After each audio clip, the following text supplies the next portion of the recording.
ثم قال رسول الله صلی الله علیه و آله و سلم فرمودن انهم الاوصیاء والخلفاء بعدی، اینها فقط اینها اوصیاء من هستند. انهم هم الاوصیاء، فقط اینها اوصیاء من هستند. کسی دیگر بگه ما خلیفه هستیم بدانید کافره.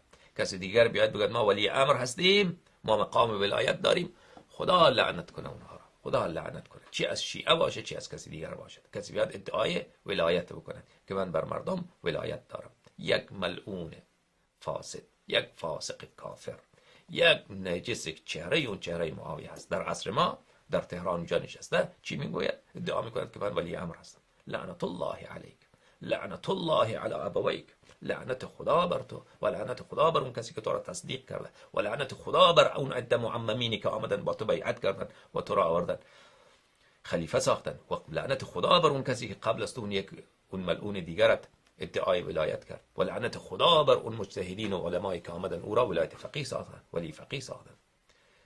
ولایت فقط ولایت و امامت مال کیست؟ مال ائمه اطهار علیهم السلام، معصومون. اصلا تو چی که هستی تو یک نجس مانند عمری، تو خودت، تو اصلا قیافت قیافه عمر، تو ریشت ریش ابوبکر ملعون، تو یک ملعون نجس کثیف دروغگو.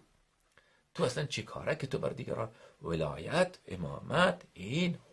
این حجیت خداوند متعاله، این خدا او را حجت می سازد. فرمودن انهم، فقط اینها، میدانید این ضمیر وصل دیگه در بر حصر دار، فقط اینها اوصیا و خلفای بعد از من هستند. ائمه ابرار، امامان نیکوکار. عدد و اسباط یعقوب و حواری عیسی عددشان 12، عددشان 13 نیست، 14 نیست، 15 نیست، 11 نیست، عددشان 12 به عدد حواری عیسی و به عدد اسباط یعقوب.